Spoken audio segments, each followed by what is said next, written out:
लक्ष्मी जी का हाथ हो, सरस्वती का साथ हो, गणेश जी का निवास हो, आपके जीवन में प्रकाश ही प्रकाश हो, आपके जीवन में प्रकाश ही प्रकाश हो, आपके जीवन में प्रकाश ही प्रकाश हो।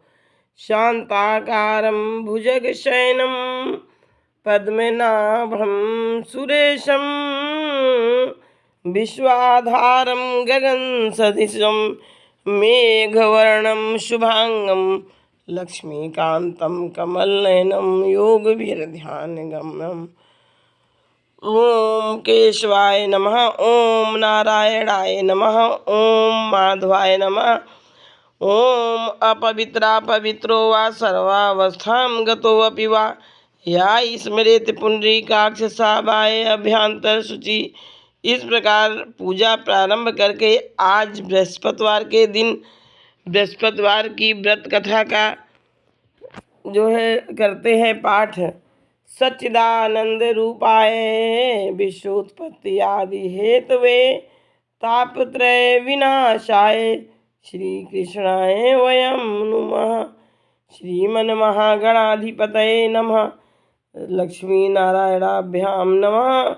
उमा महेश्वराभ्यां नमः। कुलदेवताभ्यो नमः। वास्तुदेवताभ्यो नमः। स्थान देवताभ्यो नमः। सर्वेभ्यो देवेभ्यो नमः। मातृपितृचरणकमलेभ्यो नमः।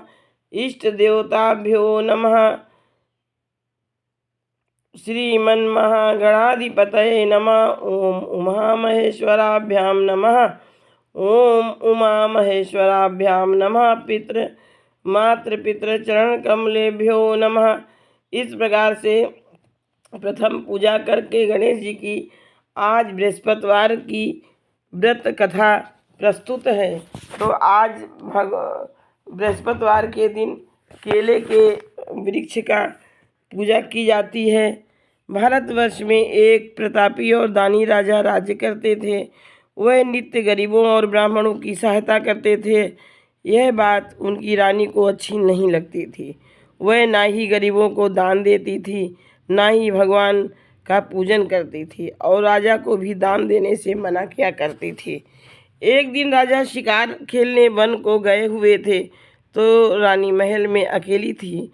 उसी समय बृहस्पति देव साधु वेश में राजा के महल में शिक्षा के लिए गए और भिक्षा मांगी। रानी ने भिक्षा देने से इनकार कर दिया और कहा, हे साधु महाराज, मैं तो दान पुण्य से तंग आ गई हूँ। मेरा पति सारा धन लुटाते रहते हैं। मेरी इच्छा है कि हमारा धन नष्ट हो जाए, फिर ना रहेगा बाँस और ना बजेगी बांसुरी। साधु ने कहा, देवी तुम तो बड़ी विचित्र हो। धन संतान तो सभी चाहते हैं, पुत्र और लक्ष्मी तो पापी के घर भी होना चाहिए। यदि तुम्हारे पास अधिक धन है तो भूखों को भोजन करा दो, प्यासों के लिए प्याऊ लगवा दो, मुसाफिरों के लिए धर्मशालाएं खुलवाओ। जो निर्धन अपनी कुंवारी कन्याओं का विवाह नहीं कर सकते उनका विवाह करा दो। ऐसे और कई काम हैं जिनके करने से तुम्हारा यश लोक परलोक में फैलेगा। परंतु रानी पर उपदेश का कोई प्रभाव न पड़ा। वह बोली, हे महाराज, आप मुझे कुछ न समझाएं। मैं ऐसा धन नहीं चाहती जो हर जगह बांटती फिरूं। साधु ने उत्तर दिया, यदि तुम्हारी ऐसी इच्छा है तो ऐसा ही होगा। तुम ऐसा करना कि बृहस्पतिवार को घर लीप कर पीली मिट्टी से अपना सिर धोकर स्नान करना, भट्ठी चढ़ाकर कपड़े धोना। ऐसा करने से आपका सारा धन नष्ट हो जाएगा। इतना कहकर वह साधु महाराज वहाँ से चले गए। साधु के अनुसार कई बातों को पूरा करते हुए रानी को केवल 3 बृहस्पतिवार ही बीते थे कि उसकी समस्त धन संपत्ति नष्ट हो गई। भोजन के लिए राजा का परिवार तरसने लगा। तब एक दिन राजा ने रानी से बोला कि हे रानी, तुम यहीं रहो, मैं दूर देश को जाता हूँ, क्योंकि यहाँ पर सभी लोग मुझे जानते हैं, इसलिए मैं कोई छोटा कार्य नहीं कर सकता। ऐसा कहकर राजा परदेश को चला गया। वहाँ वह जंगल से लकड़ी काट कर लाता और शहर में बेचता। इस तरह वह अपना जीवन व्यतीत करने लगा। इधर राजा के परदेश जाते ही रानी और दासी दुखी रहने लगी। एक बार जब रानी और दासी को 7 दिन तक बिना भोजन के रहना पड़ा तो रानी ने अपनी दासी से कहा, हे दासी, पास ही के नगर में मेरी बहन रहती है, वह बड़ी धनवान है, तू उसके पास जा और कुछ ले आ ताकि थोड़ी बहुत गुजर बसर हो जाए। दासी रानी की बहन के पास गई। उस दिन गुरुवार था और रानी की बहन उस समय बृहस्पतिवार व्रत की कथा सुन रही थी। दासी ने रानी की बहन को अपनी रानी का संदेश दिया, लेकिन रानी की बड़ी बहन ने कोई उत्तर नहीं दिया। जब दासी को रानी की बहन से कोई उत्तर नहीं मिला, वह बहुत दुखी हुई और उसे क्रोध भी आया। दासी ने वापस आकर रानी को सारी बातें बतला दी। रानी ने उसकी बातों को सुनकर अपने भाग्य को कोसा। उधर रानी की बहन ने सोचा कि मेरी बहन की दासी आई थी, परंतु मैं उससे नहीं बोली, इससे वह बहुत दुखी हुई होगी।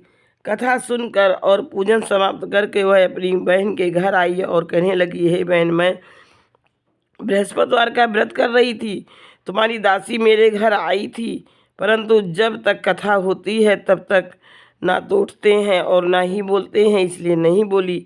कहो दासी, क्यों गई थी? रानी बोली, बहन, तुमसे क्या छिपाऊं, हमारे घर में खाने तक को अनाज नहीं था। ऐसा कहते कहते रानी की आंखें भर आईं। उसने दासी समेत पिछले 7 दिनों से भूखे रहने तक की बात अपनी बहन को विस्तार पूर्वक सुना दी। रानी की बहन बोली, देखो बहन, भगवान बृहस्पति देव सबकी मनोकामना को पूर्ण करते हैं। देखो, शायद तुम्हारे घर में अनाज रखा हो। पहले तो रानी को विश्वास नहीं हुआ, पर बहन के आग्रह करने पर उसने अपनी दासी को अंदर भेजा तो उसे सचमुच अनाज से भरा एक घड़ा मिल गया। यह देखकर दासी को बड़ी हैरानी हुई। दासी रानी से कहने लगी, हे रानी, जब हमको भोजन नहीं मिला तो हम व्रत ही तो करते हैं, इसलिए क्यों न इनसे व्रत और कथा की विधि पूछ ली जाए ताकि हम भी व्रत कर सकें। तब रानी ने अपनी बहन से बृहस्पतिवार व्रत के बारे में पूछा। उसकी बहन ने बताया, बृहस्पतिवार के व्रत में चने की दाल और मुनक्का से विष्णु भगवान का केले की जड़ में पूजन करें तथा दीपक जलाएं, व्रत कथा सुने और पीला भोजन ही करें, इससे बृहस्पति देव प्रसन्न होते हैं। व्रत और पूजन विधि बताकर रानी की बहन अपने घर को चली गई। 7 दिन के बाद जब गुरुवार आया तो रानी और दासी ने व्रत रखा। घुड़साल में जाकर चना और गुड़ लेकर आई, फिर उससे केले की जड़ तथा विष्णु भगवान का पूजन किया। अब पीला भोजन कहाँ से आए, इस बात को लेकर दोनों बहुत दुखी थीं।